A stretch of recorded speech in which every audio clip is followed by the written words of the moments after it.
Assalamualaikum warahmatullahi wabarakatuh. Dulur sadayana, perkenalkan nama Abdi Queen Saizati Karimah. Abdi kelas 10 SMA Negeri 1 Bojonggede. Dinten ieu abdi bade nyaritakeun hiji dongeng. Judulna nyaeta Gagak Hayang Kapuci. Gagak nu hayang kapuci. Aya gagak maling dengdeng ti pamoyan.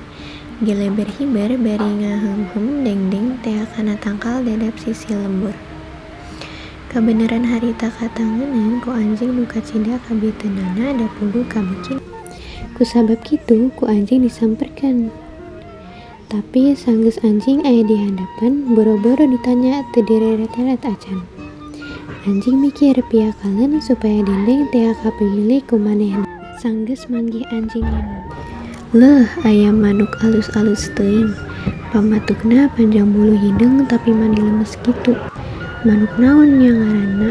Kawosna mah moal aya tandingna dibandingkeun jeung cendrawasih ge moal eleh." Mimitina mah omongan anjing teh teu didenge, tapi sanggeus aya omongan moal eleh ku cendrawasih, gagak atoheun pisan.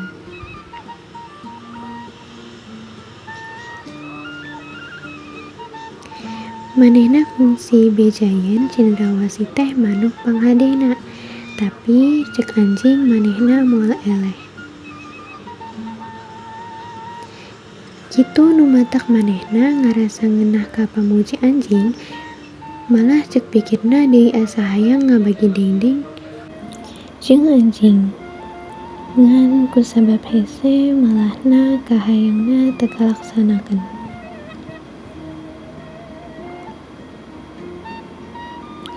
Anjing nempo beungeut gagak marah mah sanggeus dipuji ku manehna.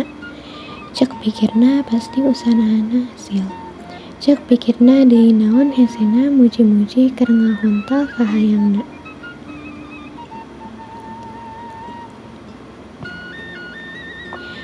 Kusabab kitu pok deui anjing, lamun daekeun mah hayang nyobat jeung manuk nu sakituna lucuna. Ngan rumasa sorangan mah satahina. Saumur-umur kudu ngadunungan, sare digolodok rajin manggihakaneun oge pasesaan. Tapi najan teu bisa nyobat oge jeung manuk lucu, atuh ngadenge-ngadenge sarana. Meureun moal panasaran teuing. Barang ngadenge pamuji anjing anu sakitu ngeunahna, gagak poho keur ngahum-hum dengdeng. Ngan ngong we disadap Gak cenah. atuh barang engap pamatukna barang plek we dengdeng teh murak. Anjing gancang nyantok dengdeng nu murak teh tuluy dihakan dinu bala. Gagak nu hanjakaleun mah teu ditolih. Sababaraha jangjonan gagak teh cindekel we dina dahan bari ngararasakeun teu ngeunahna ku kalakuan anjing. Manehna karek ngartieun anjing muji bebeakan teh hayang dengdeng nu keur dihum-hum ku manehna. Tidinya mah gileber gagak teh hiber kana tangkal kairek neangan hileut keur ganti dengdeng nu disantok ku anjing.